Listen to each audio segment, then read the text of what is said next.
En fait, j'ai commencé vraiment à me rendre compte que ça devenait une passion et une collection, une période 93-94.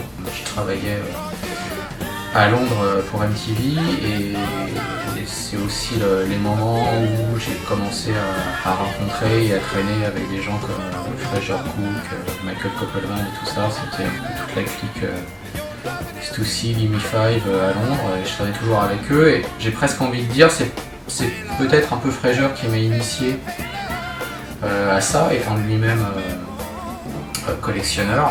J'avais la chance de travailler à Camden.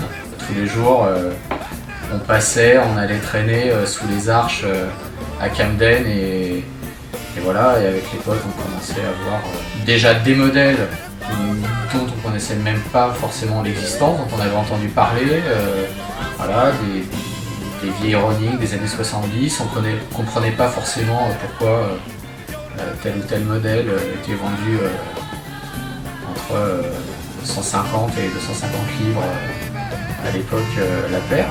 On était tous graphistes, photographes, réalisateurs à l'époque. Et donc assez rapidement, on s'est détaché un petit peu de la chaîne et on a fondé notre collectif qui s'appelait Milk à l'époque. Et par le biais de notre connexion aussi, on a voulu parler à cette époque-là de ce phénomène qui était devenu vraiment la culture sneaker et aussi la culture vintage sneaker.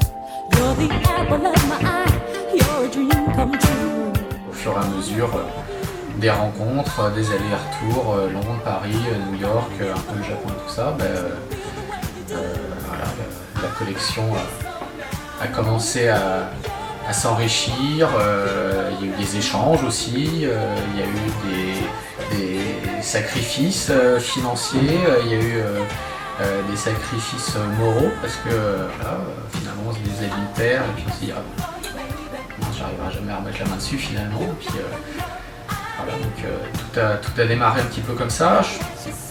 C'est vrai que moi de mon côté je suis à 99% Nike et ça tient plus à l'adolescence. J'ai vraiment des souvenirs très précis dès l'âge de 11-12 ans, donc c'est vraiment 80-82 quand moi je faisais pas mal de tennis à l'époque et après des 84, 85 et tout ça, voilà, c'était les McEnroe, Agassi plus tard. Donc finalement j'ai commencé à porter plutôt des Nike de tennis, des Air Trainer et tout ça, mais aussi de running. J'ai un souvenir très précis de magasin de running en bas de chez moi.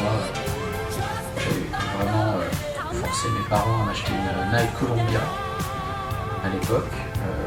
C'est une paire que je recherche toujours d'ailleurs. Sportif, ça peut être du confort, ça peut être du look, ça peut être n'importe quoi. Et c'est vrai que j'ai développé plus mon goût pour cette marque plutôt qu'une autre.